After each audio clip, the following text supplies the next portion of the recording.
Então vamos iniciar então, né? Do livro Fonte Viva, o capítulo 110, editora FEB. Quem tiver o livro em mãos, é esse o livro, Fonte Viva, capítulo 110. Quem quiser acompanhar aqui na tela, aí vocês me avisam se o tamanho da letra tá bom. Eu posso até tentar aumentar mais um pouquinho aqui. Tá melhor para quem tá em celular? Sim? Não? Pra mim tá bom. Tá bom? Tá bom. Tá bom. Então tá ok. Tá Vamos bom. lá.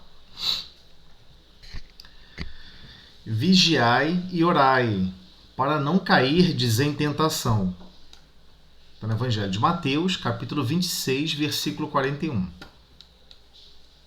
As mais terríveis tentações decorrem do fundo sombrio de nossa individualidade, assim como o lodo, mais intenso, capaz de tisnar, manchar o lago, procede do seu próprio seio.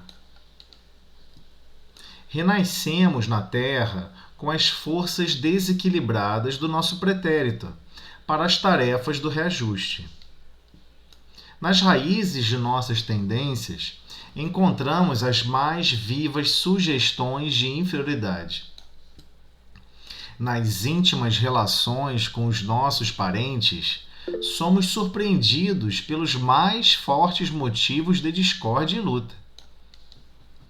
Em nós mesmos podemos exercitar o bom ânimo e a paciência, a fé e a humildade.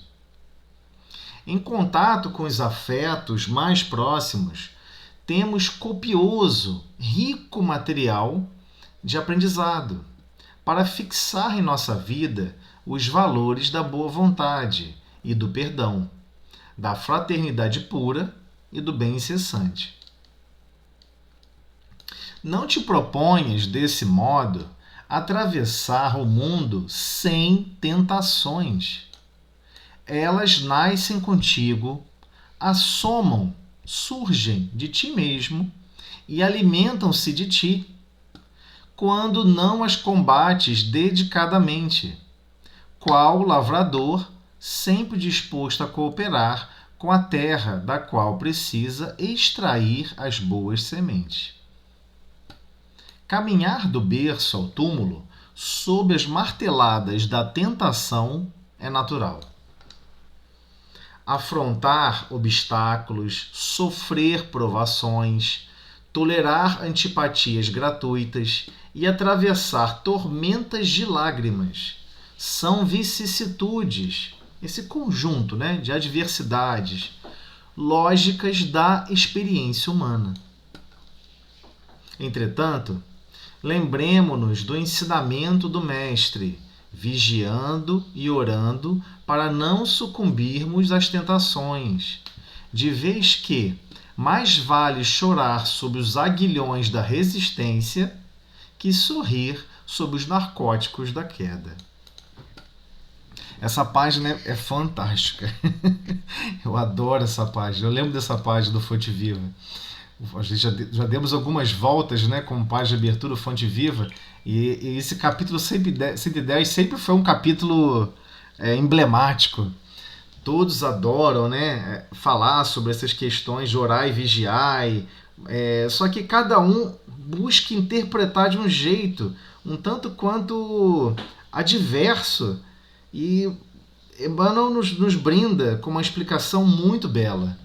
Em primeiro lugar, eu queria lembrar aqui a todos vocês, a todos nós que estamos aqui acompanhando esse estudo, uma definição que foi dada por Chico Xavier com relação à tentação.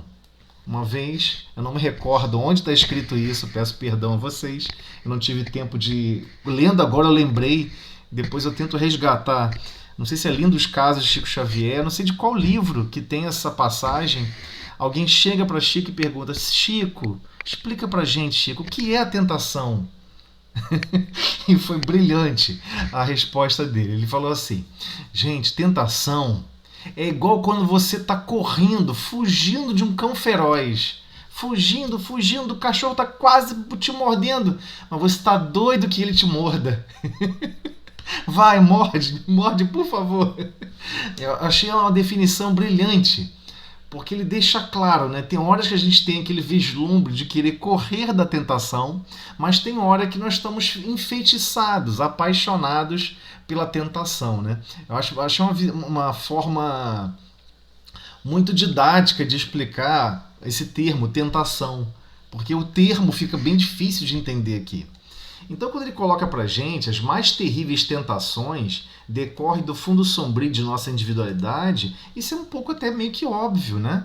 É lógico que o arcabouço do nosso mundo interior, o fundo do lago da nossa consciência, ele tem um problema gravíssimo, né? Ele está cheio de experiências equivocadas. Ele está cheio de sensações e desejos que não necessariamente têm a ver com a lógica da razão que você mesmo está empreendendo. Então, de certa forma, vivemos aquele conflito entre eu quero ser feliz e eu quero a felicidade de todos, mas ao mesmo tempo você quer viver no egoísmo e mesmo que isso tenha que maltratar a todos. Então fica uma coisa meio estranha, fica uma dualidade, fica igualzinho essa situação de correr de um cachorro feroz e ao mesmo tempo ficar doido para que ele te pegue. É muito providencial essa explicação, esse exemplo, né? Essa metáfora que Chico adotou para explicar a tentação. Então, nós temos que lembrar que é do nosso pretérito desequilibrado, de escolhas erradas, que realmente precisamos retornar à mesma escola terrestre para nos educar. Então, se a gente não teve paciência, se a gente não teve nenhuma desenvoltura com relação ao bem, nenhuma desenvoltura com relação à tolerância ao próximo, nenhuma desenvoltura com relação aos recursos do perdão, necessariamente teremos que passar por situações que vão apresentar conflitos de extremos sofrimentos em distintas escalas no dia a dia. Então, por vezes, as pessoas comentam assim: nossa, hoje meu dia foi horrível. Eu me irritei de manhã com a minha filha, ou meu filho. Eu tive isso assim no trabalho. Chegando em casa, a esposa ou o marido brigou comigo. Caramba, o dia... Quando eu achei que o dia estava ruim, aconteceu uma mega catástrofe à noite. E é engraçado porque em todas essas oportunidades, nos foi concedida a oportunidade de trilharmos uma resposta diferente. De trilharmos um meio de interagir e de agir diferente, mas escolhemos de novo, a maioria das vezes, as forças desequilibradas do nosso pretérito. Então nós estamos prisioneiros de nós mesmos. A pior prisão para você libertar alguém é libertar a prisão que a própria pessoa se auto-enclausurou. Ela se auto-enjaulou, né? Então, nessas raízes de nossas tendências, como ele comenta, encontram-se as mais vivas sugestões de inferioridade. E aí vem o mecanismo, do qual a gente já vem conversando já há um bom tempo, o mecanismo que poderíamos chamar de obrigação compulsória, o sistema natural que Deus criou de obrigações compulsórias para o avanço do ser humano. Então, é nas íntimas relações com os nossos parentes somos surpreendidos pelos mais fortes motivos de discórdia e luta. É incrível. É incrível. A pessoa às vezes é super tolerante com diversas pessoas da rua. É super afável e doce com diversas pessoas estranhas. Mas especificamente com aquela pessoa do lar, com quem ela convive, a pessoa não consegue ser fraterna. A pessoa não consegue ter paciência. A pessoa não consegue tolerar o defeito delas. Acha que tem ou transforma ou destrói o outro, né? Ou sucumbe à eterna fonte de infelicidade que aquele terceiro ou terceira produz. Mas, na verdade, esses motivos de discórdia e de luta, ele provém do próprio mundo interior de quem está sentindo isso. Então, a página toda, ela deixa claro, primeira coisa, conhece-te a ti mesmo. Conhece-te a ti mesmo. Só quando você conhecer, você tem que se reconhecer. Eu não digo nem conhecer. Conhecer, todos nós nos conhecemos. O gargalo maior é nos reconhecer.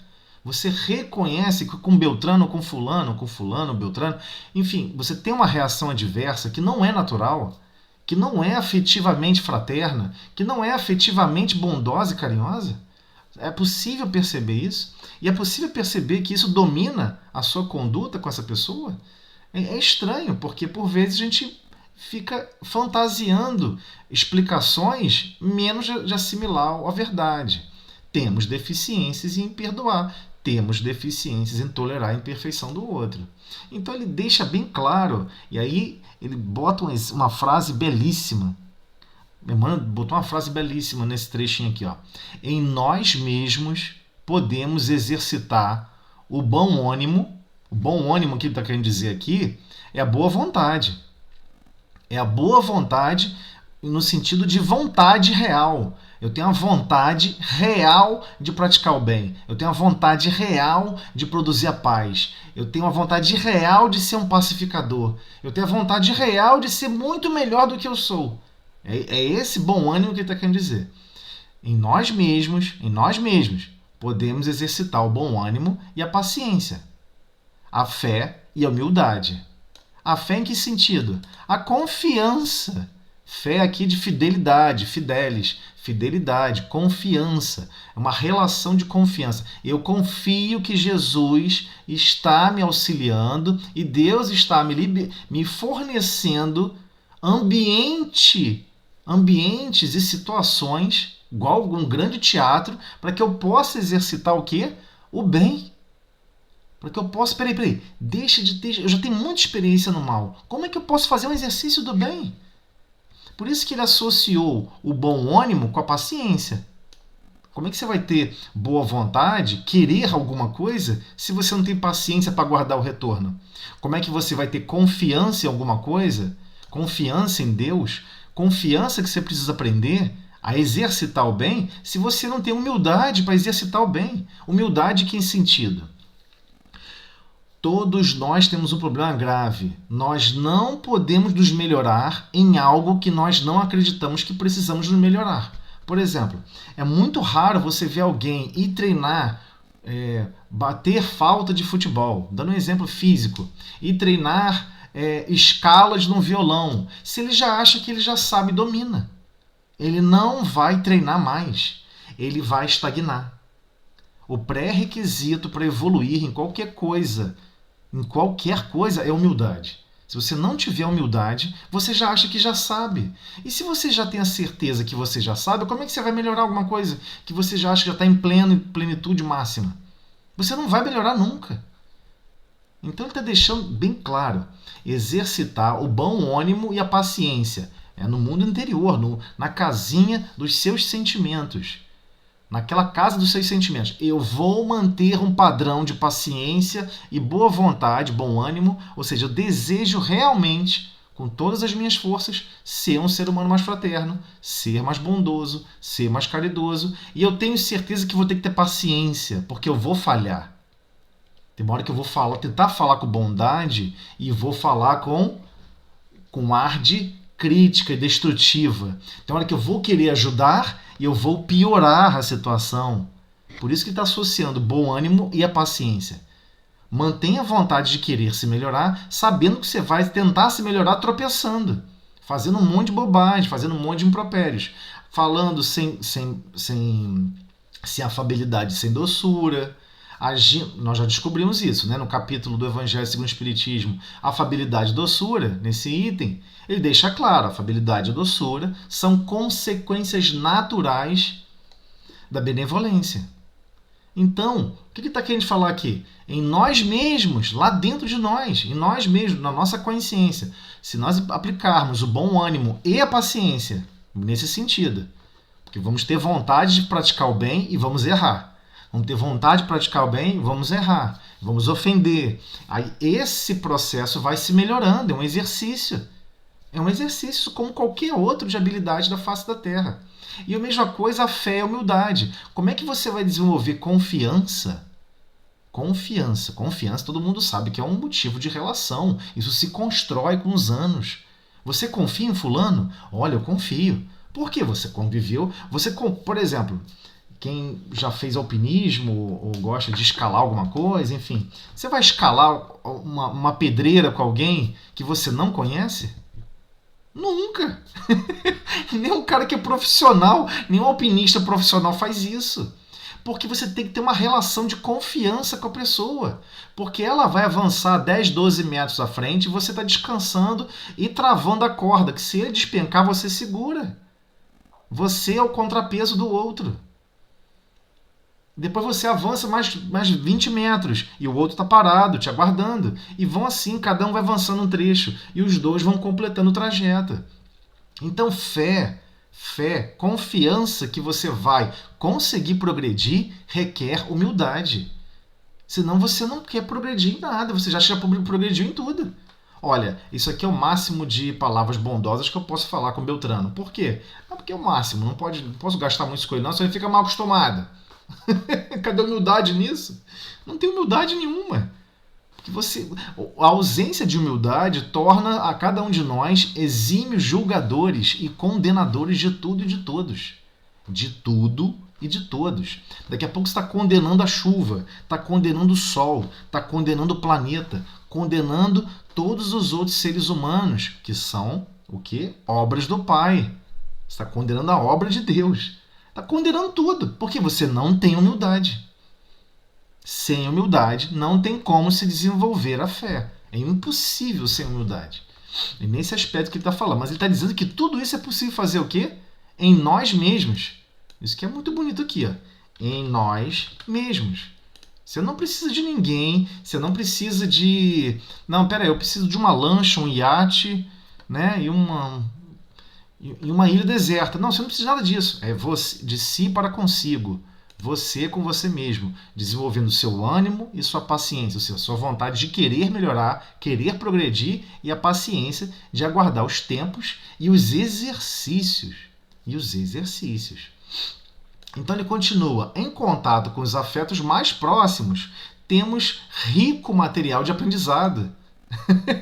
Ou seja, ele já está evidenciando o mecanismo natural de Deus para alavancar a humanidade, é a família. Não é opcional. Você não tem como nascer de chocadeira. Você vai ter que nascer em um núcleo familiar. Propositalmente. Estamos prisioneiros a esse circuito. E esse é o chamado lei de progresso. É um circuito compulsório e obrigatório. Nos expõe uns aos outros na nossa intimidade máxima. Para quê? Para fixar em nossa vida os valores da boa vontade e do perdão, da fraternidade pura e do bem incessante. Então, ele já está deixando claro. Onde vamos treinar, se já estamos nos predispondo de boa vontade, desejamos realmente nos modificar, temos paciência para trabalhar esse querer, refinar esse querer, tornar ele cada vez mais afável, mais doce. Se estamos realmente dedicados a querer implantar um nível de confiança que Deus fornece todos os mecanismos para nos alavancar.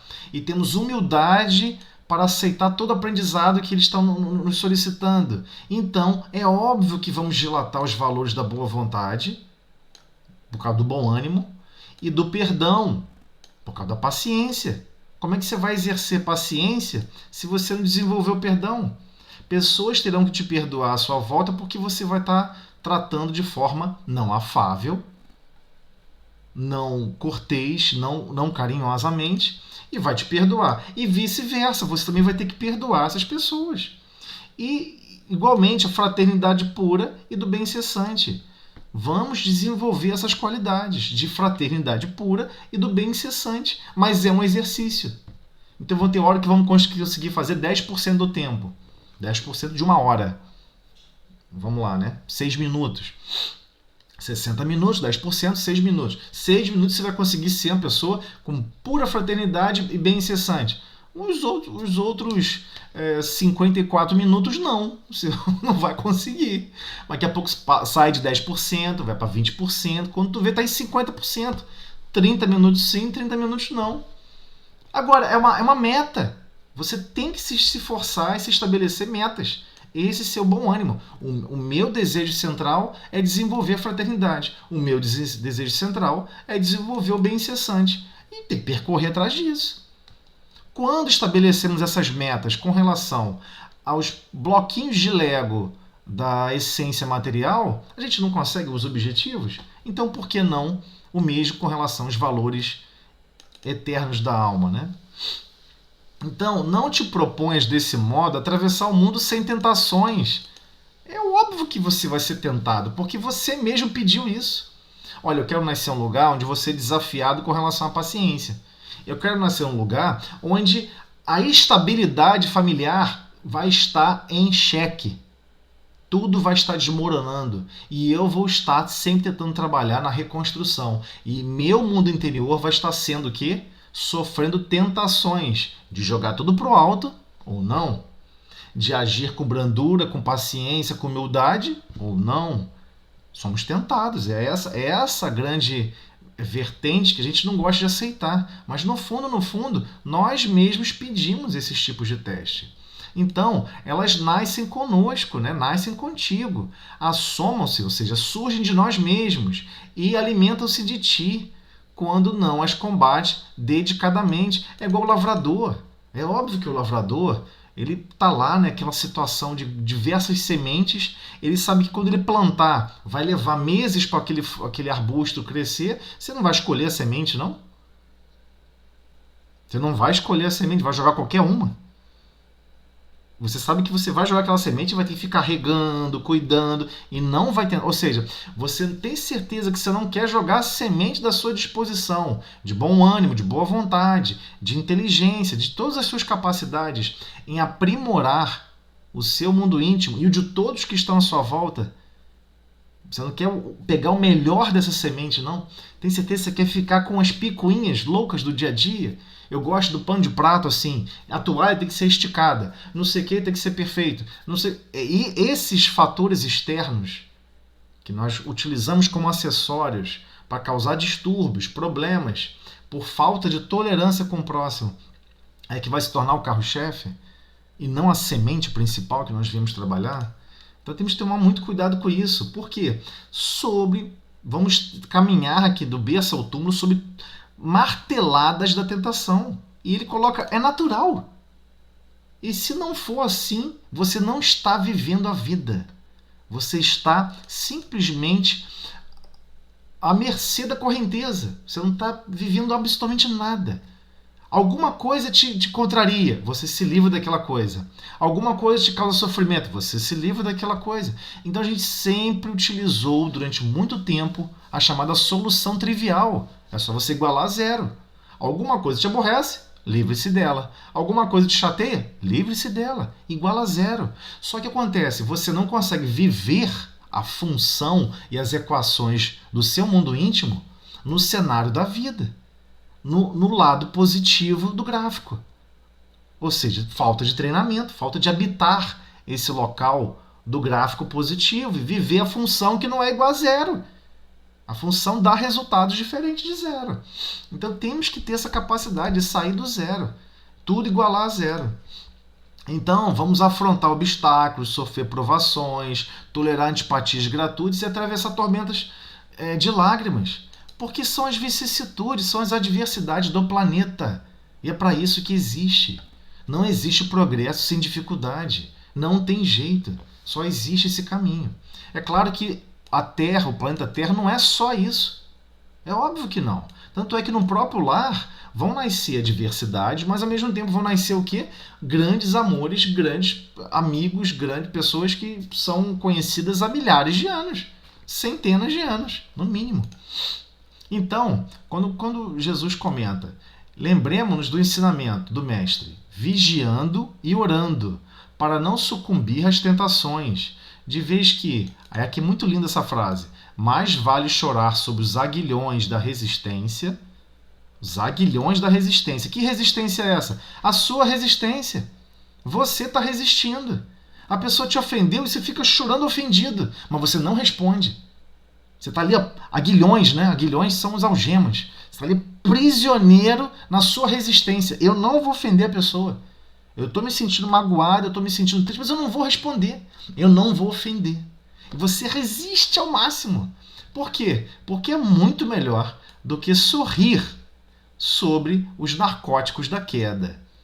Né? Como quando você responde mal e você humilha e ofende, destrói o outro, você vai se entorpecer com a maldade, vai se entorpecer com a leviandade, vai se entorpecer com todos os absurdos que você já se entorpeceu diversas encarnações e você não quer mais. Olha que doideira, você é como se fosse aquele viciado que está cansado de cheirar violência, está cansado de cheirar, né, angústia, mágoa, ódio, e você quer viver outro esquema de vida, mas você também não quer resistir, você não quer chorar e resistir bravamente com a sua resistência moral aqui, né, que está se referindo. Então não tem jeito. Esse é o grande padrão do orar e vigiar. Não é vigiar ninguém. Ah, eu vou vigiar se eu falei uma bobagem. A maioria das pessoas pensam isso. Eu vou vigiar se eu maltratei alguém. Eu vou vigiar... Não é nesse contexto. Não é esse o contexto. O contexto é, eu estabeleci uma meta. Eu vou ser mais fraterna esse mês. Meta física mesmo. Essa semana, vai. Ou esse dia, você vai botar uma meta. E no fim do dia ou no fim da semana você vai checar. Você vai vigiar se você está cumprindo essa meta. Porque é assim o comportamento, por exemplo, no local de trabalho. Você sabe que no local de trabalho você não pode gritar com o seu chefe. Você não pode se enervar com os seus colegas. Porque não fica bem para você. Você vai ter prejuízos com isso. Então você se controla, se vigia o tempo todo. Mas e com relação aos valores da alma? Que são muito mais importantes do que os brinquedinhos de Lego da face da Terra. Você tem buscado se vigiar em relação ao que você está realmente se propondo a crescer e a avançar? Você está se vigiando? Não, olha só, eu preciso muito... Porque tem uma frase que eu não gosto em nenhuma movimentação religiosa. Ah, eu sou tão inferior, eu não consigo perdoar, eu não consigo... A pessoa vive na negação de tudo. Aí qual é a vantagem? É conforto, né? É conforto, porque ela não se experimenta nada, ela não tenta nada, ela não se esforça em nada. Ela sempre pode alegar a mesma frase. Não, mas... Outras religiões falam que a carne é fraca. Não, mas a carne é fraca. O espírita só mudou a frase. Ele pega e fala, não, mas entenda, eu sou um espírito ainda muito inferior. Não é não, mentira. Não é não. Você tem valores, patrimônios importantíssimos que você deve perceber o quão importantes eles são, porque a partir desses valores é que a gente vai crescer. É a partir dessa semente que a gente vai crescer. A gente não teve só escolhas ruins, não. Tivemos capacidade no passado de gerar amizade, de amar, de perdoar, de tolerar. Ué, isso é desperdício? Não serviu para nada? Então tem sua importância, tem seu valor, mas produza metas. Não viva a deriva na vida. Produza metas. As pessoas às vezes falam isso. Eu vou criar uma meta de até o fim do ano, né? No começo do ano, geralmente as pessoas fazem muitos planos. Até o fim do ano eu vou me tornar um poliglota, né? Eu vou aprender inglês, vou aprender francês, vou fazer isso, vou fazer aquilo. A pessoa sai botando um monte de promessa. Tá, mas faz mais curta. Dos aspectos morais, é bom fazer mais curta. Não, essa semana eu vou ser mais fraterno. Eu vou medir o meu grau de fraternidade minuto a minuto. Eu vou monitorar o meu grau de fraternidade minuto a minuto. No falar, no agir, com tudo.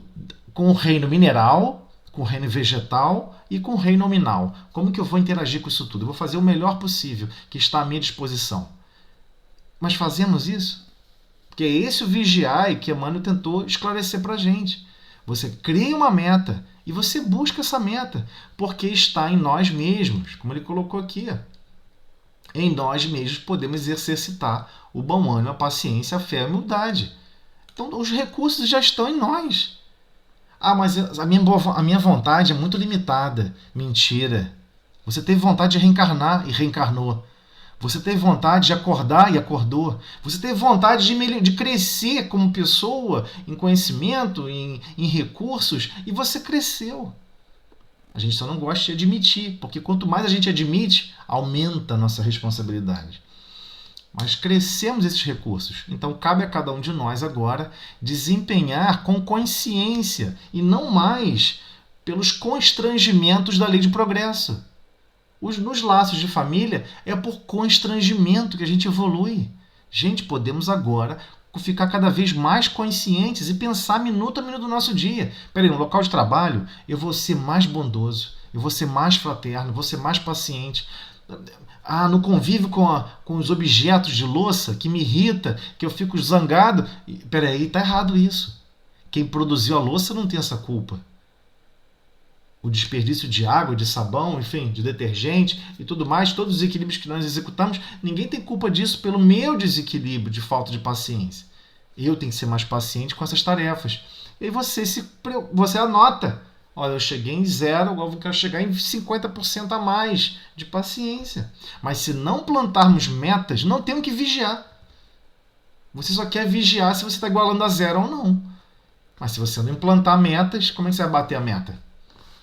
Temos que aprender a plantar metas, estabelecer metas. E por que orar? Porque o orar estimula o nosso aproveitamento e de enriquecer nossa alma com outros recursos, com outros valores. Podemos pedir ajuda, pedir esclarecimento, pedir inspirações de como conduzir certas situações que estamos conduzindo mal. Agora, se não lançamos metas, se a gente acha que tudo que a gente conduz está sempre bom, sempre perfeito, nós não somos humildes. Aí você não está sendo humilde. Aí não tem como evoluir. Ninguém que. Se você não tem um mínimo de humildade, não tem como evoluir, porque você não precisa evoluir. Você já chegou no máximo. Ou porque você estabeleceu esse máximo, ou porque você realmente já delimitou. Eu não quero melhorar mais do que isso. Para mim já está bom. Tudo bem, né? A espiritualidade permite. Mas quando desencarna, a gente pensa, puxa vida, não é que eu tive mais uma década lá e não aproveitei? Eu tive mais 2 décadas, caramba, não é que eu deixei passar tudo em vazio, sem fazer nada, sem melhorar em nada? Que desperdício que eu cometi? É esse o problema que acontece quando a gente desencarna. A gente se pergunta, por que eu não valorizei mais isso? O tempo, isso, aquilo? Mas ela passou, acabou. Então agora estamos fazendo o contrário, já estamos aqui encarnados e ganhando essa consciência que o orar e vigiai é orar e vigiai o plano de progresso moral, intelectual, seja o que for, que você está se autoimpondo. Agora, se você não se impôs nada, que experiência ganhou nesse âmbito? Nenhum. Continuamos no 0 a 0. Então temos que dinamizar essas potencialidades. E com consciência, né? Que a prece, igualmente, estimula o equilíbrio do nosso desejo. O equilíbrio do nosso desejo. Você deseja se tornar Francisco de Assis. E aí Deus vem falando, calma, meu filho, você não aguenta essa pressão toda. Sabe? Seja Francisco de Assis dentro do seu lar. Começa com 2, vai? Com 2, 3. Daqui a pouco a gente vai te arrumar 500, 600, 1000 pessoas para você ser Francisco de Assis. Começa com 2, 3. Às vezes é só um. É só uma pessoa. E é o suficiente, né, pra gente. Então, é isso, gente. Temos que entender a dinâmica da lei de progresso que nos é imposta, igualmente a que é compulsória, né? Existe uma lei de progresso compulsória do planeta, que todos nós temos que atender, mas temos que compreender que temos que orar e vigiar para poder dar um passo à frente. Está numa taxa de aceleração superior à aceleração mínima de progresso que Deus impõe a essa estrutura planetária que a gente está, né? Eu já falei então, demais. Vamos orar. Vamos orar. Senhor Jesus, agradecemos, Senhor, todo esse esclarecimento, que possamos, Senhor, cada dia mais nos vigiar, Senhor, o mais íntimo dos nossos sentimentos, das nossas ações. Agradecemos, Senhor, essa oportunidade de estarmos aprendendo um pouco do seu evangelho e da doutrina, Senhor. Muito obrigado. Então vamos lá. Vamos lá, Né, Tuzeli? Tá, eu vou pegar aqui, vou parar aqui Tá. Vou carregar a página, peraí. Só um minutinho. Aí eu só vou precisar da sua ajuda para confirmar a página, porque eu mexi com a... Nós vamos começar, né? Eu mexi a página de lugar. É 242. Aí a Andréia tem o mesmo no seu, Toseli, é 242. O mesmo? 242? É. Perfeito. Facilita. É a influência moral do meio nas comunicações mediúnicas. Então, aqui, deixa eu botar aqui para compartilhar com vocês. Que aí quem tiver sem o livro, pode acompanhar aqui na tela. Essa página realmente é muito bonita, né? A gente tem que vencer muita gente mesmo. Então, influência moral, essa aqui, certo? Certinho, André. Bateu certinho aqui. A Andréia tem mesmo. Então vamos lá falar sobre a influência moral nas comunicações mediúnicas. Então vamos lá. É interessante, né, Toseli, que a moral do médium não influencia muito, não, né? Então. Assim, nós vamos ver. Vamos lá, que a gente vai observar. Algumas. Sim. Vamos aí começar. Vamos lá. A influência moral do médium nas comunicações mediúnicas. Então, a influência moral do médium, exatamente o que você estava comentando. Vamos ver o que ele vai comentar aqui pra gente. A influência moral do médium nas comunicações mediúnicas baseia-se, de um modo geral, na simpatia que ele sente pelos espíritos comunicantes. Porquanto, se estes não lhe são simpáticos, pode ele alterar-lhes as respostas e assimilá-las às suas próprias ideias e a seus pendores. Então, eu acho que aqui... Vamos ler um pouco mais, então, porque senão eu vou ficar falando toda a vida. Não influencia, eu só queria marcar aqui para a gente voltar... mas é bom, né? Podemos comentar só esse trechinho?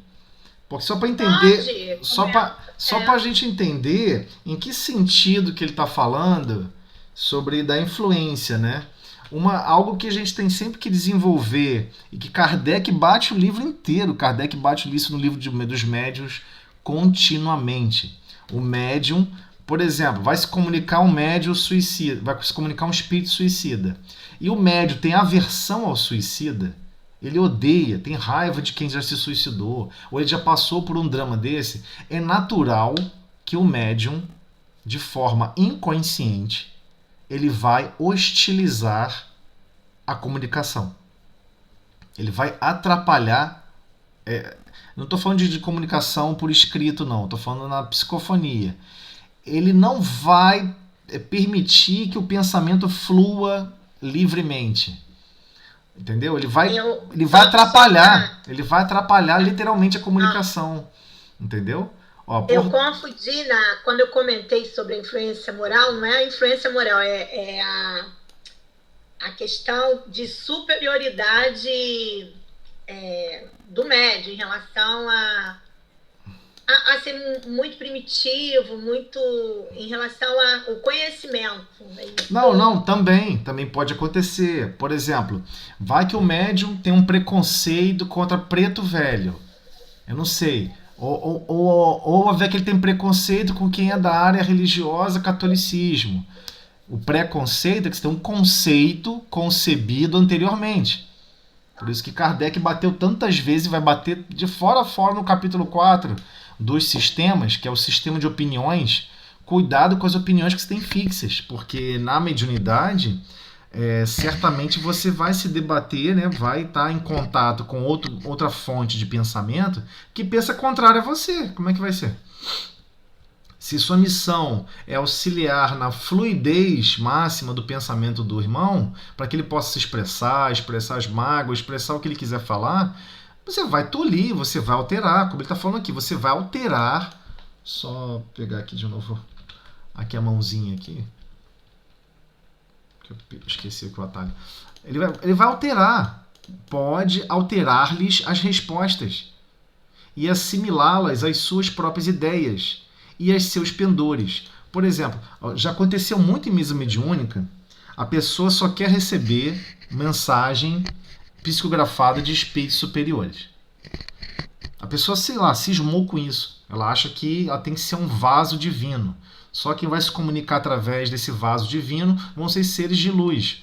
Ela acha que todos os outros estão precisando de apoio, socorro e amparo, não estão precisando se comunicar, não. Então, aí vem uma comunicação um pouco inferior em termos de sentimentos, em termos de pensamentos. O que o médium faz? Ele fica trocando as palavras da comunicação. Ele detecta uma percepção. Eu digo médium psicógrafo não mecânico, né? O mecânico não tem essa opção, mas aquele que não é mecânico, ele, de forma sensível, ele vai trocando as palavras. Ele pode até alterar a frase, alterar o contexto, e muda completamente, né? E assimilá-las às suas próprias ideias. Troca a ideia do comunicante e bota a ideia dela. E igualmente seus pendores. Se aquele está se comunicando tem uma tendência a ser uma pessoa que critica tudo, e o médium não é assim, e ele acha que a mensagem tem que ser para o público, e esse é outro problema. Às vezes, em algumas reuniões, a psicografia, a pessoa acha que a psicografia é para o público. É para ela educar alguém. Ela vai educar as pessoas que estão participando da reunião mediúnica. Ou ela vai educar a própria casa espírita com uma nova mensagem brilhante. Mas isso não seria uma falta de humildade? Né? Se o espírito tem esse objetivo, ele que declare esse objetivo e faça um trabalho específico nesse foco. Mas na comunicação mediúnica tradicional, às vezes a comunicação de psicografia não é nesse sentido. É no sentido daquela pessoa que está se comunicando, ele está fazendo como se fosse um diário. Ele quer escrever os próprios pensamentos dele, como ele escrevia no diário quando estava aqui encarnado. Então, existe esse problema. Aí o médium começa a alterar com os seus pendores. Os pendores do médium sendo diferentes, né, do comunicante. Não influencia, porém, os próprios espíritos, autores das respostas. Ele não vai conseguir, com o pensamento dele, arremessar uma resposta para lá. Mas fisicamente, ele alterou, ele trocou o sentido. Constitui-se apenas um mau intérprete. Ok? Aqui ele está falando nesse sentido. Vai ser um mau intérprete. Constitui-se apenas um mau intérprete. Ele vai simplesmente interpretar mal. Era para falar X, ele falou Y. Era para fazer isso, ele fez aquilo outro, né? Deixa eu só pegar aqui a mãozinha de novo, desculpa. Esqueci o atalho. Vamos lá.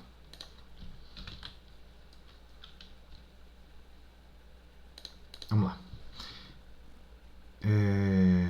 Sendo assim, os espíritos naturalmente procuram o intérprete que mais simpatize com eles e que lhes exprima com mais exatidão os pensamentos. Não havendo entre eles simpatia que ele está falando aqui no sentido... vamos lá, vamos só estabelecer o que ele está falando aqui de simpatia. Simpatia ele está falando de harmonia. Harmonia mínima de tolerância. A pessoa vai ser tolerante nesse assunto. A pessoa vai ser tolerante em escrever sobre isso. Vai ser tolerante em falar sobre isso. Compreende? O espírito do médium é um antagonista que oferece certa resistência e se torna um intérprete de má qualidade e muitas vezes infiel. Então, é esse o aspecto aqui chave que ele está tentando relatar para a gente. Quando ocorre do médium não tendo simpatia entre eles, ele se torna totalmente infiel. Por que ele vai passar aquela mensagem? Vou falar diferente. E falar diferente. Ou a pessoa que está executando ali a comunicação, o médium que está proferindo a comunicação acaba alterando de tal maneira que ele escolhe o que vai falar e o que não vai. Portanto, embora a faculdade mediúnica se radique no organismo e independa da moral, aí acho que aí ficou bem claro com relação ao que você estava querendo perguntar e comentando, ele se radique no organismo e independe da moral. É uma habilidade do espírito. Lembre-se, vamos nos lembrar aqui, gente. Comunicação mediúnica ocorre fora do corpo físico. Tá? Comunicação entre pensamentos ocorre fora do corpo físico.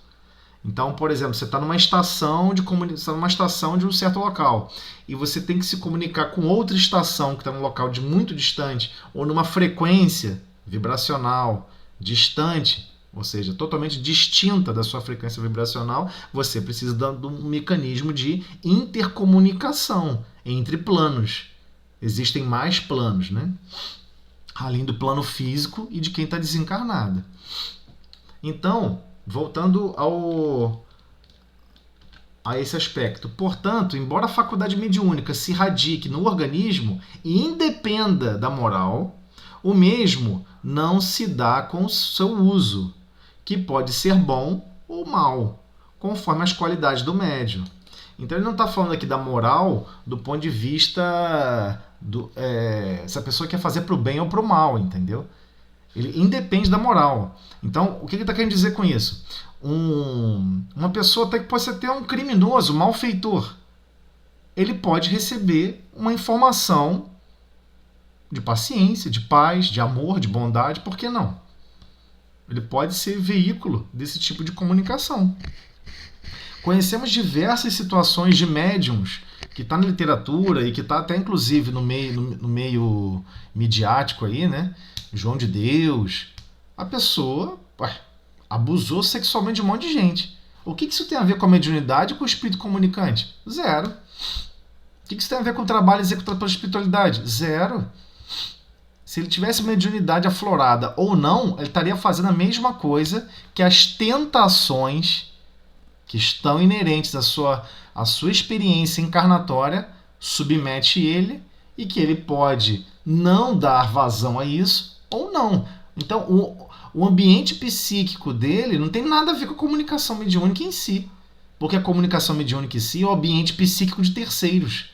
Pode ser de um espírito superior ou de um espírito inferior.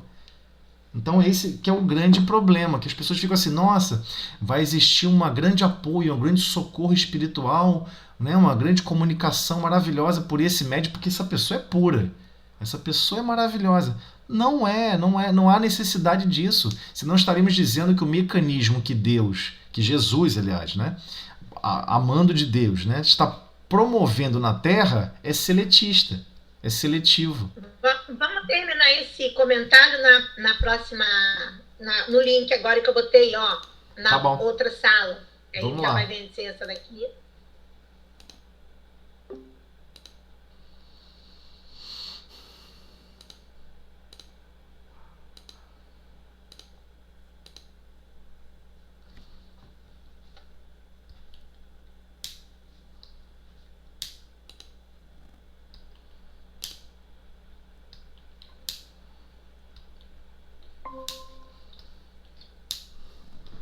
Essa questão da moral realmente é o que atrapalha muitos médios, então, né?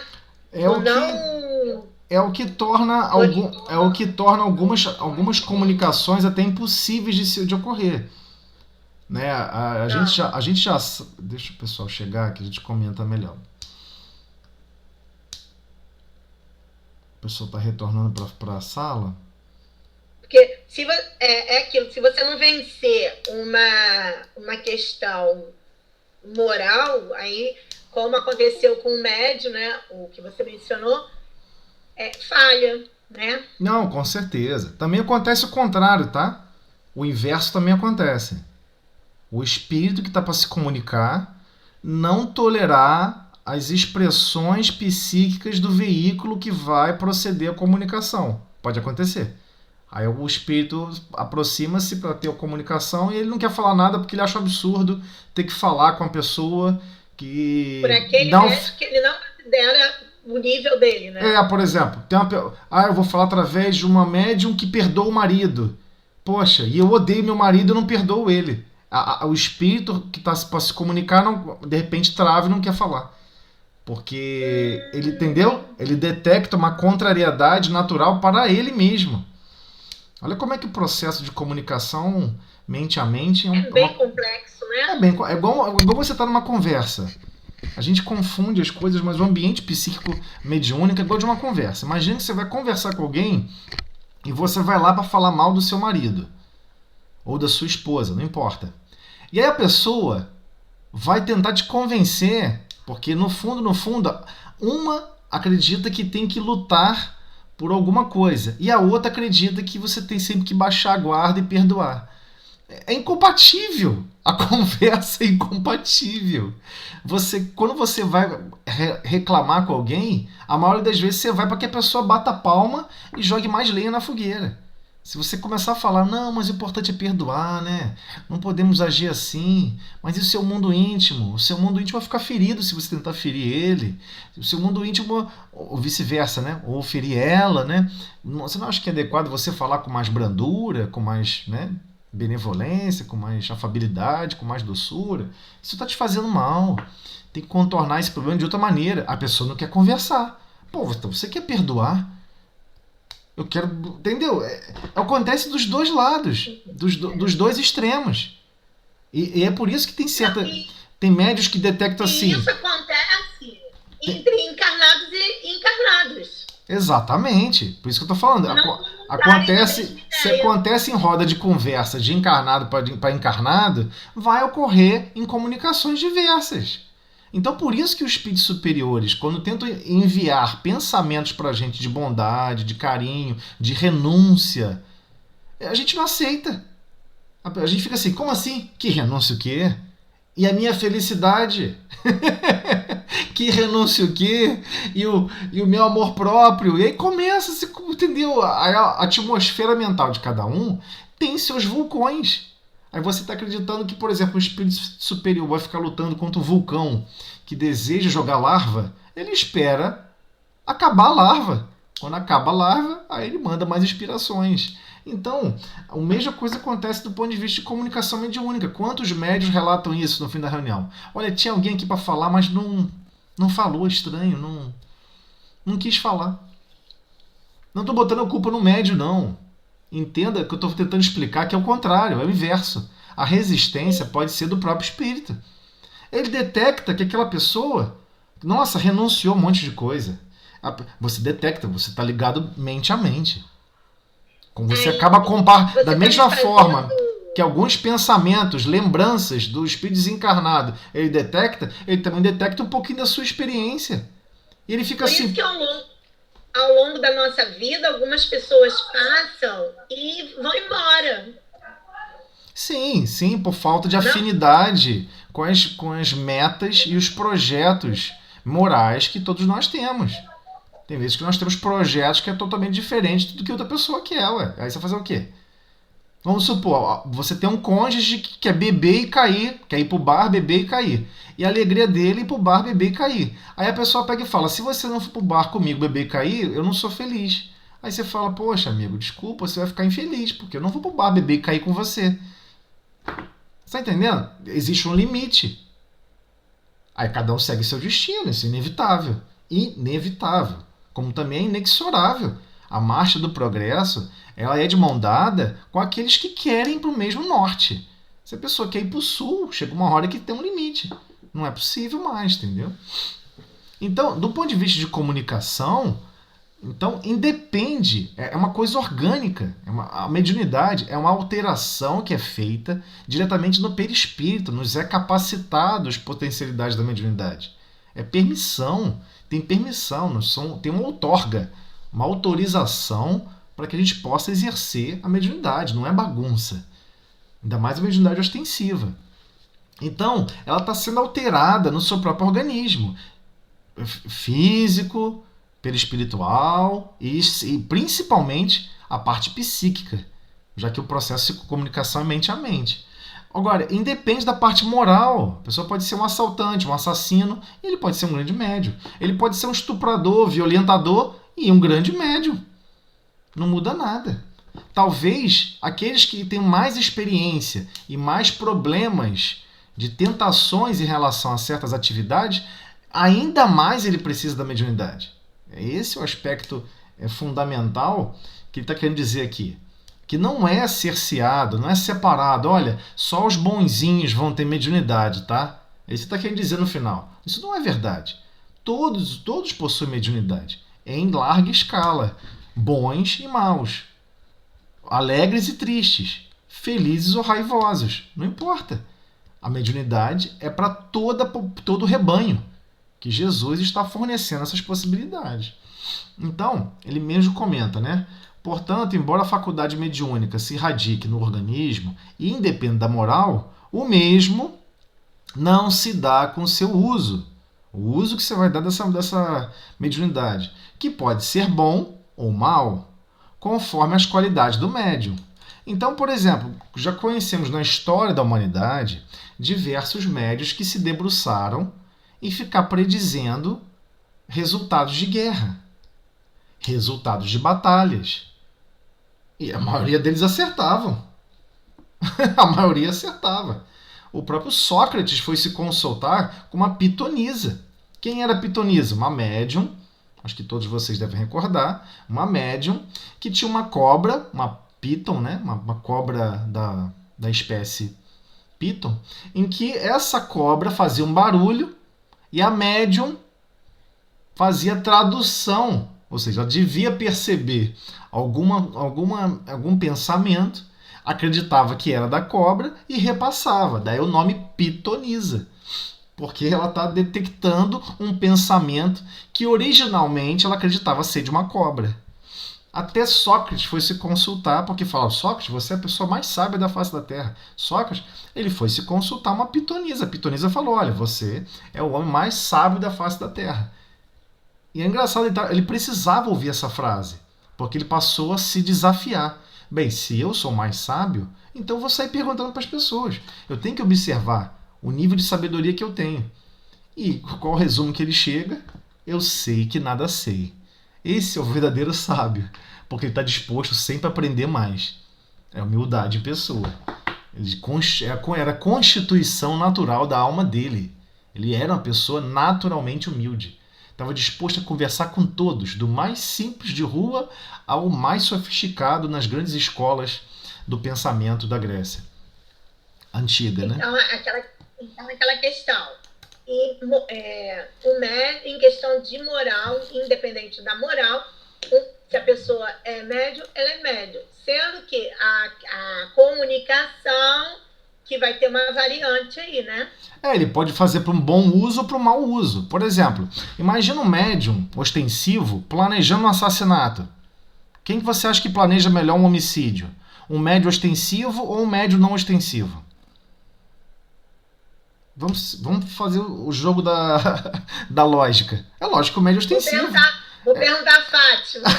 Ela pode querer preparar um grande mal, querer fazer um mal grande. Esse é o problema. Não se preocupe, por vezes você vai achar que o pensamento é seu e é 100% de terceiros. Vai planejar fazer isso, vai fazer aquilo outro, eu vou fechar a porta assim, vou deixar aqui na viva, a pessoa vai bater cabeça no vidro e por aí vai. Nós estamos confundindo mediunidade. É uma grande antena parabólica. Implantaram uma antena parabólica grande na cabeça de qualquer um. Mas não importa. O que você vai dar de uso para isso? Pode apostar. Os seus desejos centrais vão atrair espíritos que estão ligados a esses desejos centrais. Ué. É natural. Aí a consequência final do uso da mediunidade pode ser boa ou ruim, de acordo com a natureza da natureza moral do destino da mediunidade, do que vai ser o desdobramento dessa mediunidade, né? Então vamos continuar aqui, ó. De fato, se o médium, do ponto de vista da execução, não passa de um instrumento, exerce, todavia, influência muito grande sobre o aspecto moral, pois que, para se comunicar, o espírito desencarnado se identifica com o espírito do médium. Isso eu só queria destacar aqui para depois voltar aqui. Desculpa, eu estou sendo um pouco chato em relação a isso, mas senão eu me perco aqui e não consigo voltar. O espírito desencarnado se identifica com o espírito do médium. Esta identificação não se pode verificar senão havendo, entre um e outro, simpatia. Esse assim é lícito dizer-se, que eu prefiro ter essa palavra, né? Afinidade. Tem que ter um pouquinho de afinidade, tem que ter um pouquinho de contexto, né? Senão não funciona. A alma exerce sobre o espírito livre uma espécie de atração ou de repulsão. E achei bonito porque ele bota como se fosse um grande campo magnético. um grande campo magnético. Isso aqui é importantíssimo a gente observar essa associação, né? Que a alma exerce sobre o espírito uma atração e repulsão, conforme o grau de semelhança existente entre eles. Então quer dizer que o médium é igual ao comunicante? Tecnicamente, todos nós somos iguais. Todos, sem exceção. Com graus de sabedoria e de amor, de paciência, de todas as virtudes diferenciadas entre si. Mas existem assuntos que cada um é mais tolerante ou menos tolerante. Daí o conceito de afinidade. Que eu gosto mais dessa palavra do que o início, que estava falando de simpatia. Porque simpatia... É estranho a definição de simpatia das pessoas atualmente, né? Simpatia é, não vou com a cara de fulano, eu sou apático a fulano. Não, vamos falar de afinidade, né? Afinidade mesmo. Você gosta disso, gosta daquilo outro. Você não condena certas atitudes, certas pessoas. Você não condena... Então, beleza. Então, a pessoa se sente à vontade. É igual, por exemplo, a pessoa que está para se comunicar é um espírito que... tem uma certa propensão em uma determinada área da atividade humana. Sei lá, seja no ambiente da sexualidade, seja no ambiente de política. Ela não se sente confortável em a comunicação ocorrer com uma certa pessoa. Não se sente. Não tem como transformar isso. Né? É igual você querer falar assim, não, fulano vai ser meu advogado, mas o cara é, sei lá, o cara é homofóbico, o cara é homofóbico, e aí a outra pessoa, ela se classifica com uma titularidade de gênero sexual, a pessoa se acha que aquele advogado não tem como advogar em nome dela, entendeu? Então é uma coisa meio que natural. Essa afinidade que ele está falando aqui é aquele conceito básico, é o arcabouço da consciência de cada um. Então, por isso que está falando de atração e repulsão. A alma exerce sobre o espírito livre. A alma, que ele está falando é o seguinte, o encarnado, a alma que ele está querendo falar é o encarnado. O encarnado exerce sobre o espírito livre, desencarnado, uma espécie de atração ou de repulsão, conforme o grau da semelhança existente entre eles. Ora, os bons têm afinidade com os bons e os maus com os maus, donde se segue que as qualidades morais do médium exercem influência capital sobre a natureza dos espíritos que por ele se comunicam. Se o médium é vicioso, em torno dele se vê agrupar os espíritos inferiores, sempre prontos a tomar o lugar aos bons espíritos evocados. As qualidades que, de preferência, atraem os bons espíritos são a bondade, a benevolência, a simplicidade do coração. Essa aqui eu vou ter que destacar de novo, para a gente voltar nesse assunto que é importante. Então, o médium, né, que está focado em ser mais bondoso, ser mais benevolente, mais simples de coração, desenvolver ainda mais o amor ao próximo, desprendimento das coisas materiais. Quem está nessa vibe, falar a linguagem aí do jovem atual, quem está nessa vibe, nessa vibração, né? Quem está nessa vibração de essência interior, não tem como aquele que quer se comunicar, desejar se comunicar por você se a pessoa repele tudo isso. A pessoa o desencarnado é até contrário. E os defeitos que os afastam são o orgulho, o egoísmo, a inveja, o ciúme, o ódio, a cupidez, a sensualidade e todas as paixões que escravizam o homem à matéria. Então, quando Kardec elenca esse conjunto de sistemática aí com relação aos espíritos superiores, nós temos que entender que Kardec estava falando com relação ao médium no dia a dia. Eu sei que eu vou falar uma frase agora que eu vou ser mal compreendida. Totalmente mal compreendido, talvez até linchado. Quando nós estamos no nosso dia a dia, fora da casa espírita, você está com a mediunidade, você para com você mesmo. Quando você está na casa espírita, ou com os propósitos do Cristo, você está com a mediunidade com Jesus. Eu sei que é uma frase difícil de processar, mas se o seu dia a dia... Não sei tão complicado assim, não. Não é não? Então tá bom. Faz bem sentido, muito sentido. Então tá ok. Porque de repente alguém podia achar que eu tô. Porque, por exemplo, quando ele trata aqui com relação aos bons espíritos, algumas pessoas vão pensar assim, poxa, então a comunicação que sempre tem no Galileia, que sempre tem na reunião de desobsessão e na reunião mediúnica, só vem gente zangada, não sei o que, odienta, não sei o que lá. Mas é com Jesus. É a Operação Resgate. E ali está sendo monitorado. Operação Ambulância. Você vai. Ali é um hospital gigantesco.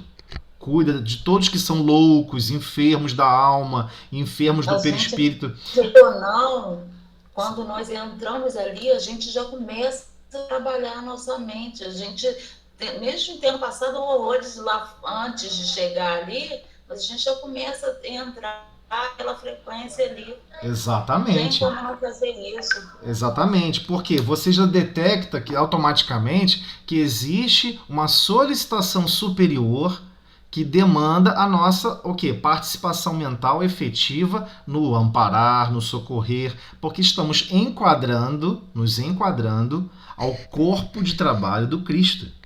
Literalmente é um trabalho 100% do Cristo. Quem fornece todas as energias, de todos os recursos salutares, de amparo, de socorro, pode ter certeza, é o Cristo. Vem dele. Tiver que arrancar dedo dele, ele arranca dedo e joga. Se é para salvar, se é para melhorar, aliviar, socorrer 1000 pessoas, 1000 desencarnados, pode ter certeza, ele arranca dedo, mão. Fica tranquilo, não tem problema nenhum. Vem dele. Parte do próprio Cristo. Energias estruturantes. Não é uma energia comum. Entendeu? Então, quando estamos na casa espírita, quando estamos reunidos em nome do Cristo, o processo é trabalho do Cristo. Quando o médium está fora da casa espírita, ele está vivenciando o próprio mundo íntimo dele, ele está exercendo a mediunidade dele para com ele. Se ele está com os objetivos do Cristo, que ele coloca aqui, a boa vontade, a bondade, a benevolência, a simplicidade de coração, amor ao próximo, automaticamente, o que o médium vai pensar? Puxa vida, seria tão bom ter uma inspiração divina para eu ser mais bondoso com Beltrano. Poxa, seria tão bom ter uma inspiração divina para eu perdoar ainda mais. Aqui, Luciene se trocou a apresentação aí. Ele deu uma mexida aí que modificou. Tá, vou retornar aqui. Deve ter sido sem querer. Tudo bem, acontece. Então, quando o médium, no dia a dia, fora da casa espírita, ele tá. O enfoque dele é o progresso moral, é o progresso em termos de sabedoria. E ele cultiva esses hábitos, ele zela por esses marcos de objetivos no seu dia a dia o tempo inteiro, é lógico que ele vai ser assistido pelos bons espíritos. E automaticamente ele está confluindo com o trabalho do Cristo. Onde? Tudo que fizeres aos pequeninos da terra é a mim que estareis fazendo. Então, de novo... A gente percebe mais isso, Tozelli. Por exemplo, na hora de um conflito, de uma desavença no lar. Sim. Uma briga. A gente pode observar mais isso. Porque como a gente não tem a bondade, a benevolência, a simplicidade e o amor, né? Quando você tem uma discussão dentro do lar, se você não tem a vigilância, você é totalmente tomado. Você sente ser tomado. Sim, mas aí que ocorre o... Sim, mas eu tô falando de um caso, eu tô falando até de um caso, por exemplo, vamos dizer um caso, vou dar um outro exemplo, porque quando envolve alguma coisa do lar, que é especificamente com terceiros do lar, a gente pode acabar misturando as coisas em termos de fonte do problema. Eu tô querendo dizer o seguinte, imagina que você está em casa, no seu dia a dia, e você começa a passar mal como se fosse um prelúdio para a reunião mediúnica, mas não é reunião mediúnica. Mas você começa a passar mal. Isso acontece com todos os médiuns psicofônicos, todos sem exceção.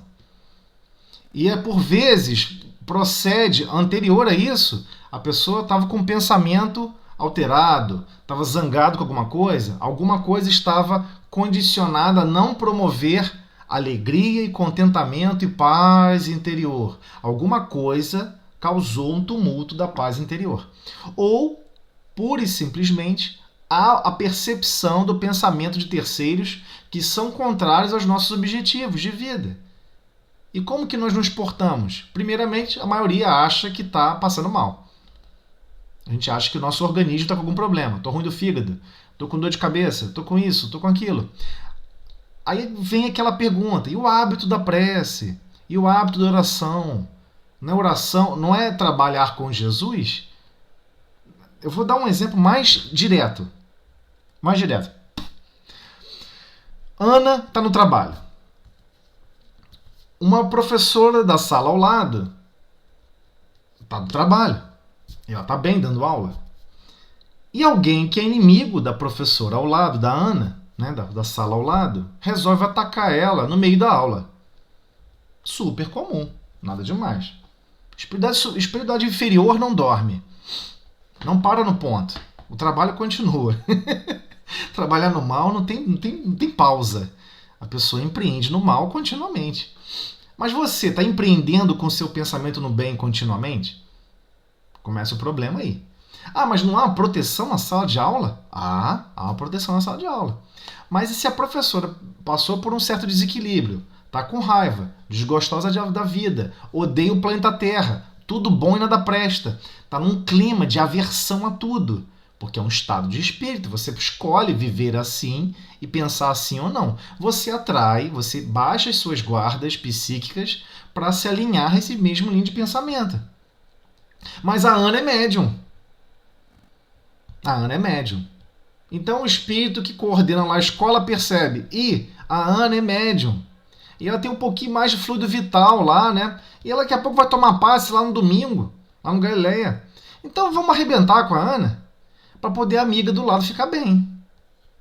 Você está disposta a sofrer o ataque no lugar dela, da outra pessoa? Porque quem se matriculou e se pré-dispôs a trabalhar com Cristo, você botou um alvo nas costas e falou assim, pode arremessar os problemas em mim e afastar daqueles que não vão suportar esse problema. Eu absorvo e eu vou dar meu jeito, eu vou me reequilibrar. Eu sei que é duro ouvir isso, mas a gente tem que entender isso.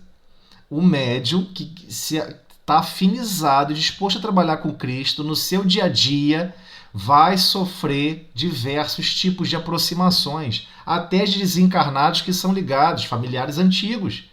Que o familiar antigo às vezes não está bem, está passando mal, está doente, está com um processo bizarro no organismo ainda. Mas o desespero é tão grande que entra em comunicação mental com o médium. E aí o médium está em casa, não está no Galileia. Houve uma autorização para que o processo mediúnico ocorresse. E o que Jesus faz? Agora é com você. Busque as vibrações mentais de amparo, de socorro, como se você estivesse no Galileia.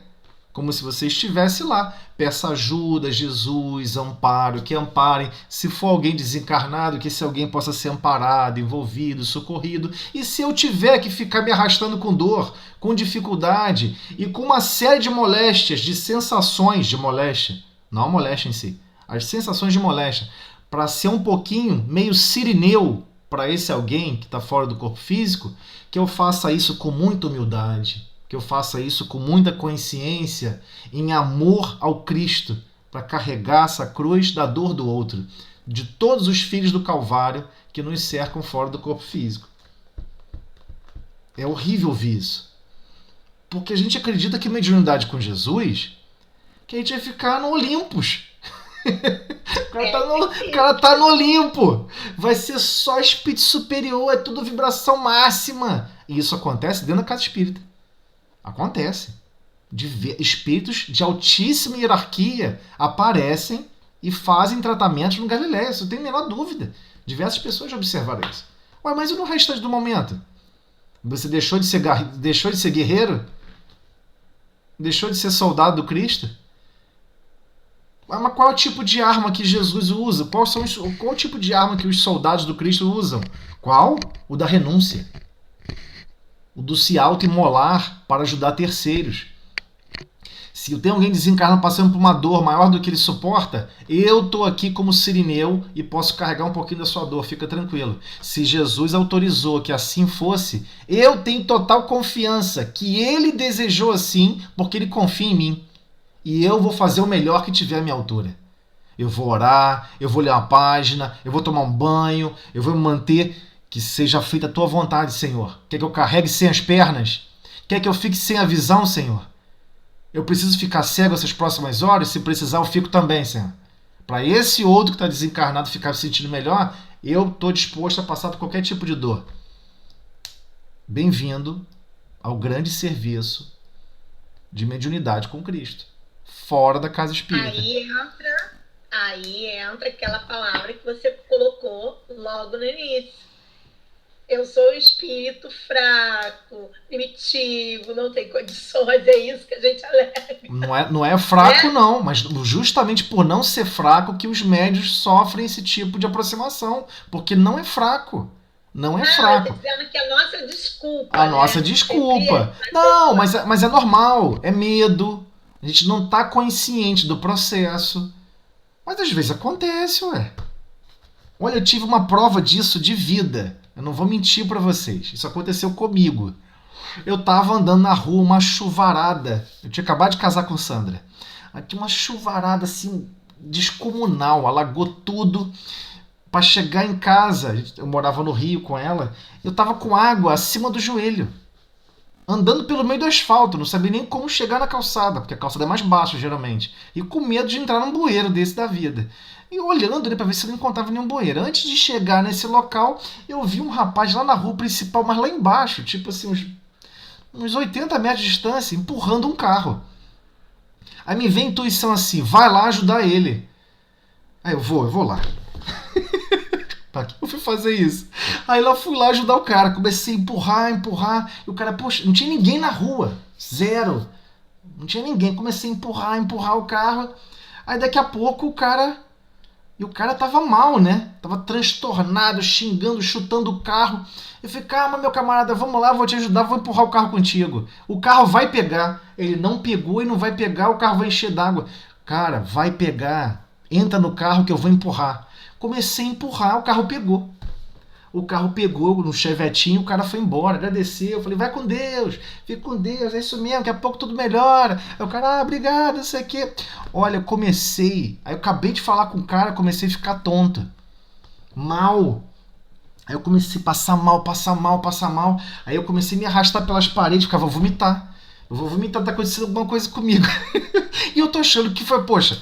Aí a primeira percepção nossa é, puxa vida, eu comi alguma coisa estragada. Que eu só percebi agora. Porque a gente vive uma vida extremamente material. Aí daqui a pouco eu tô de cabeça, ânsia de vômito. Eu falei, caraca, eu vou ter que vomitar. Eu tô com água no joelho, cara. Eu tenho que sair desse troço aqui primeiro, senão eu vou acabar caindo aqui nessa rua alagada. Aí consegui sair da rua alagada, né? Quando eu começo a entrar, pego o elevador. Aí quando tô entrando em casa, Sandra, meu Deus, o que é isso? Tá com você aí? Tinha um monstro gigante grudado em mim. E eu corri pro vaso pra vomitar, mas eu não tinha comido nada, só tinha almoçado, então não tinha nem o que vomitar, já era 7 da noite. E passando mal, querendo vomitar, e eu só... E não tem mais pra sair. E ela falou assim, o cara tá aqui grudado em você, ele quer arrancar tua cabeça fora. Eu falei, não tem problema, vamos fazer a prece, Jesus é que sabe. Aí fizemos uma prece.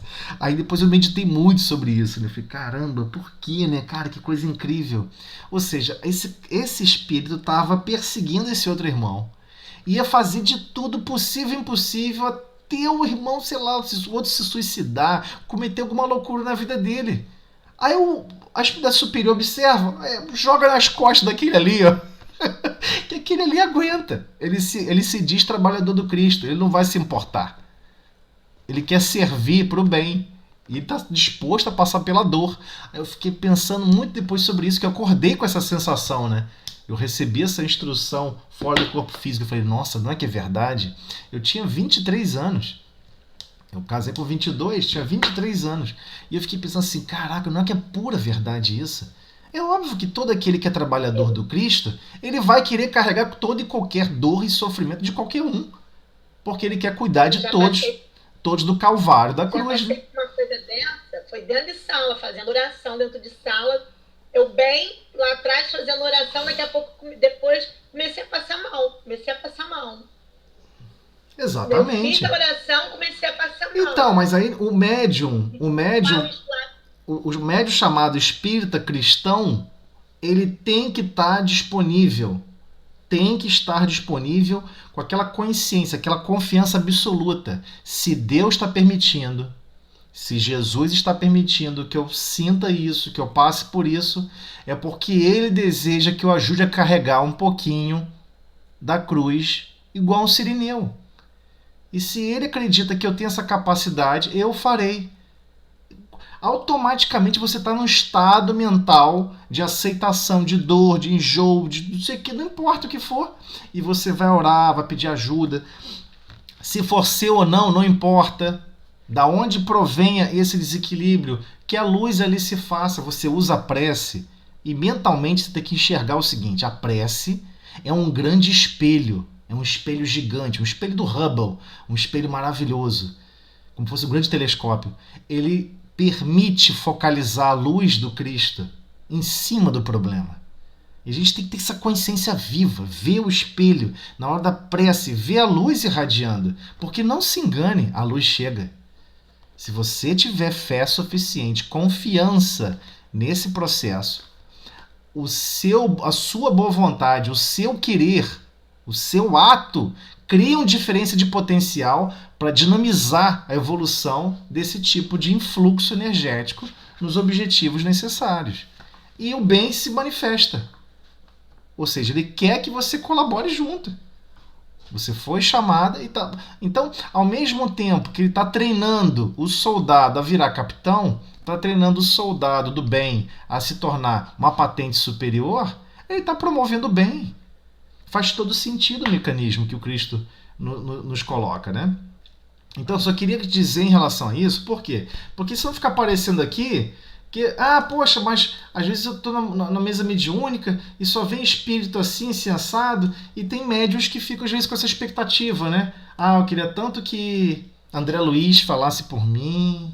Sei lá, pessoal, já vi médium falando isso. Você fica assim, poxa, mas o Deus está ocupado, cara, tem mais o que fazer. A gente tem milhões de filhos do Calvário precisando de ajuda, de amparo, de socorro, e você está preocupado em... Vamos ajudar eles, porque esse é o foco do Cristo.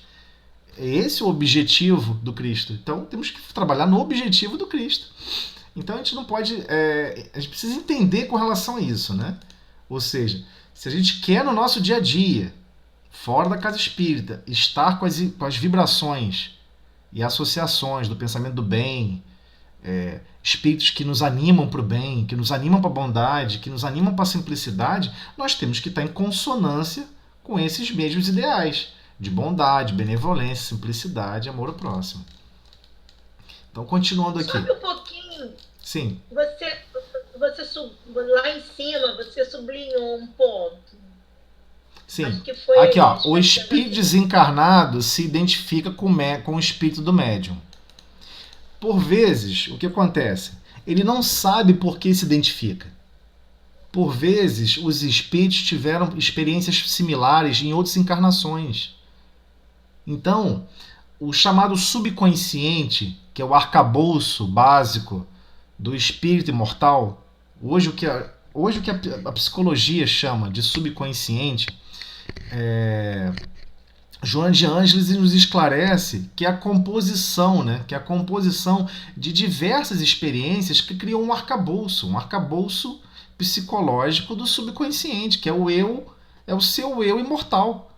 O seu eu imortal não é igual ao eu de agora, né? Por exemplo, como o seu eu de agora não é igual ao seu eu quando você tinha 18 anos. Mudou. Se mudou nessa encarnação, pode ter certeza que mudou em diversas encarnações. Então, são identidades. Às vezes é o seguinte, às vezes a identidade é ligada até à nacionalidade. Você reencarnou várias vezes, sei lá, na Alemanha. E você percebe um aspecto natural da sociedade alemã. Isso tá entranhado em você, ou da Inglaterra, né? Chá das 5, então da França.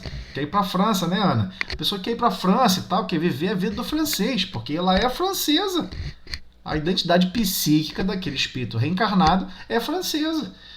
Quem vai se comunicar às vezes é uma derivada de lá, que reencarnou aqui no Brasil, mas também passou 1000 anos reencarnando na França, igualzinho a você.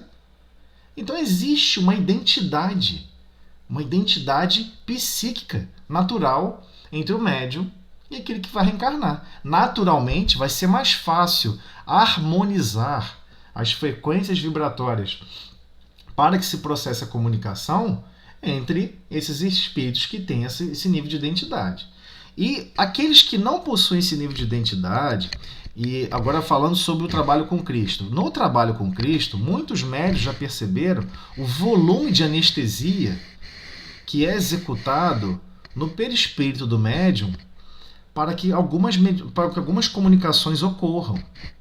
Porque, por exemplo, como é que você vai dar comunicação, como é que você vai fornecer a habilidade psíquica de comunicação para um espírito que perdeu a forma humana? E é um monte, né? 1 ou 2. Porque você detecta a plasticidade do perispírito fora do corpo físico e você passa a querer fazer as mais loucuras, absurdos e loucuras atitudes com essa possibilidade, empreendendo no mal. Só que a pessoa não percebe, o espírito desencarnado não percebe que ele está se aprisionando.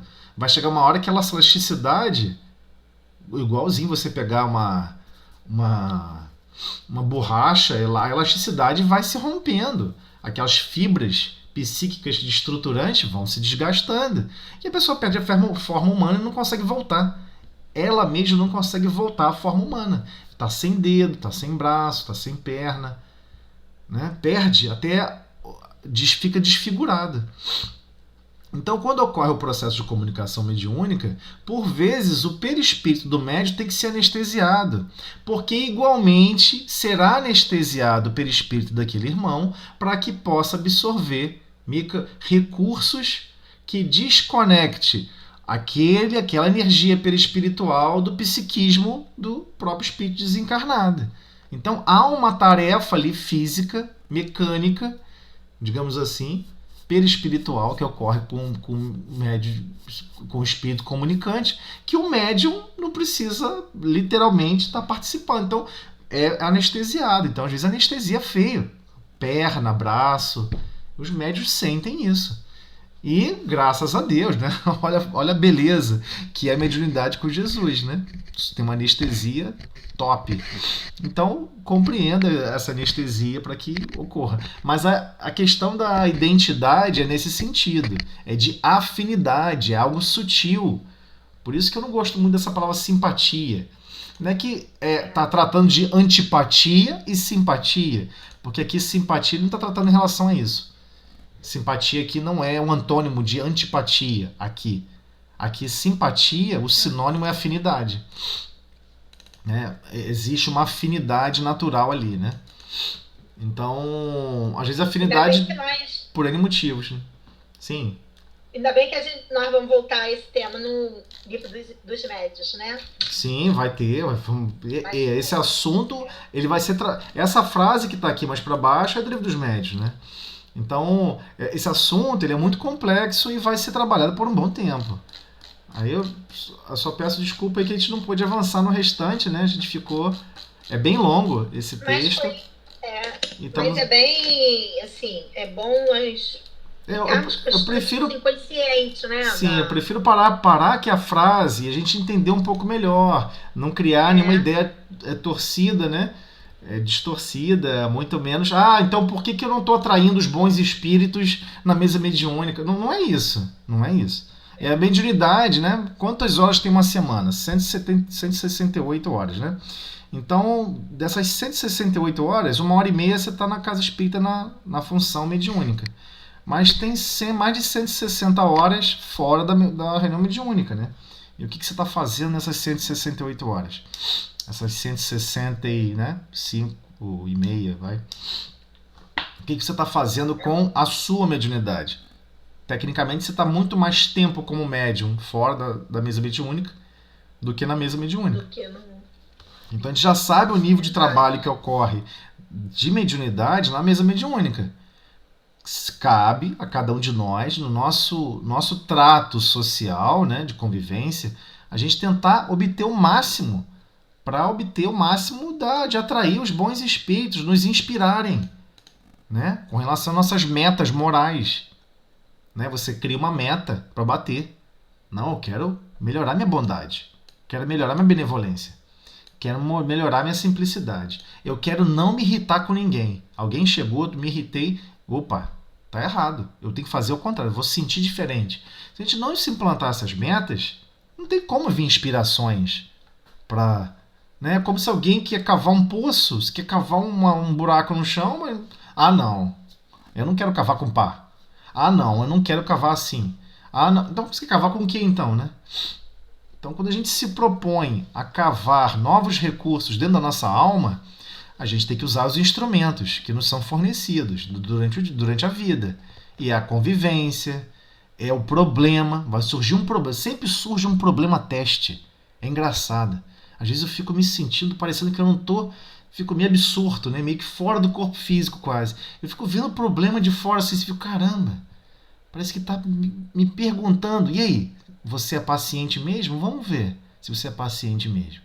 E aí vem o problema, aí você fica assim, caramba, até nisso vai vir uma situação de conflito. E é engraçado, porque é isso mesmo, a gente tem que identificar o conflito e tem que escolher ser a melhor parte, né? Então, meu problema teste dentro de sala de aula. Sempre tem conflito.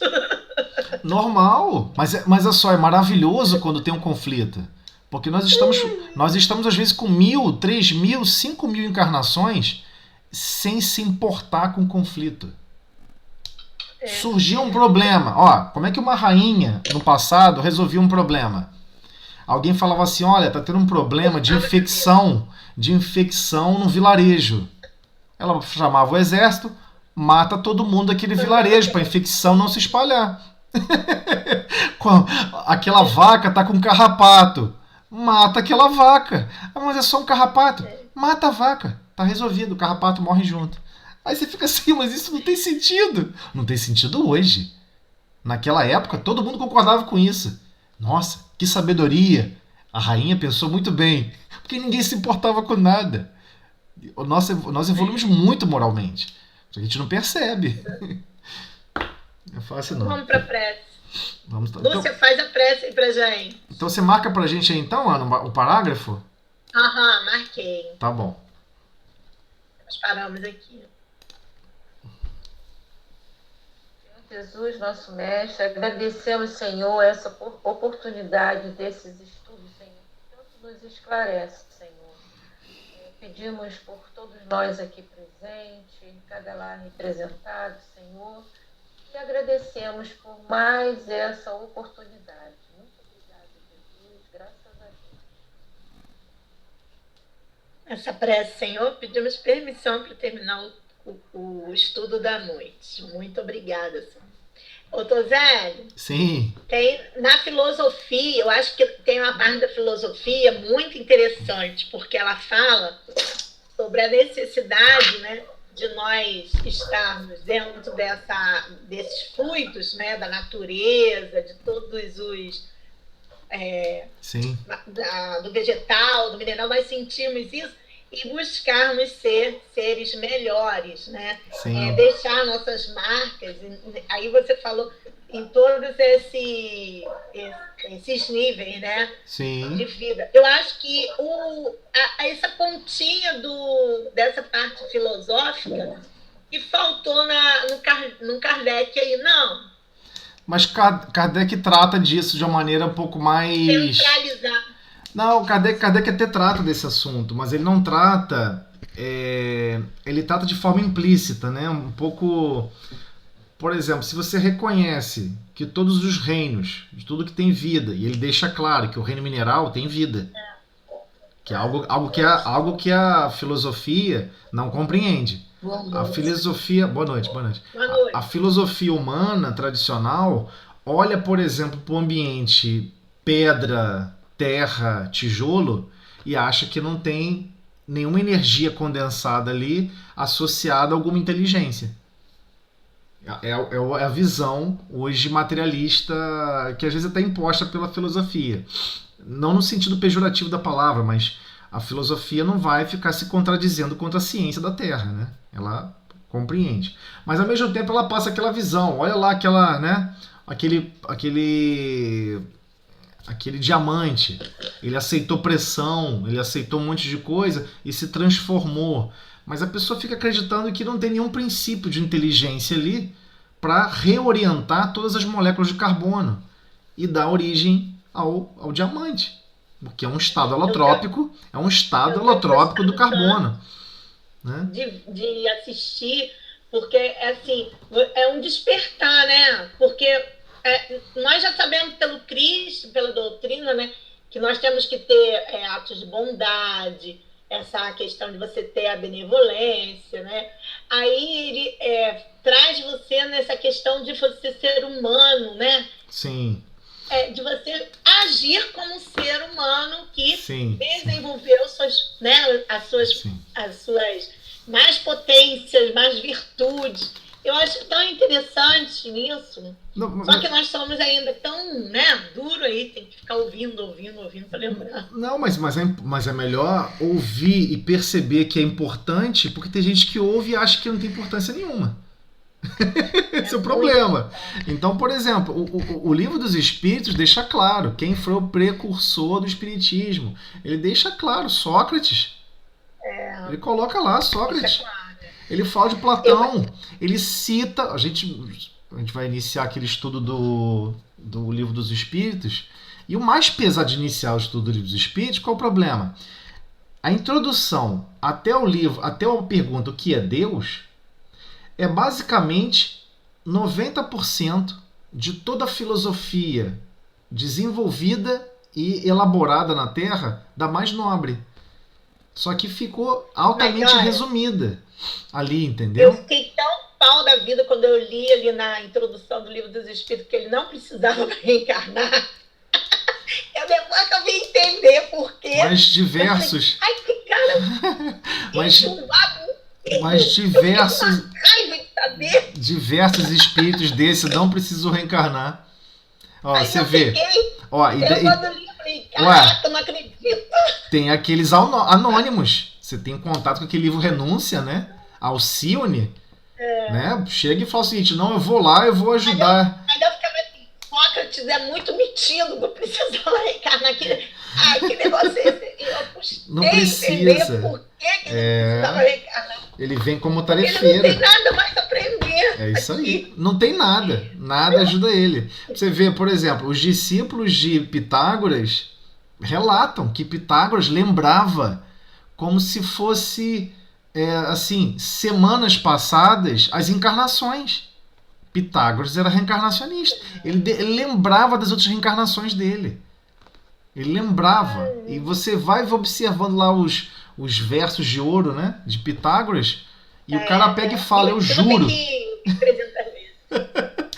Olha, estamos falando de Pitágoras, se você olhar o século que ele tá, você fala, caramba, ele veio para ajudar aquele grupamento, para aquele grupo de espíritos que estava ali junto com ele.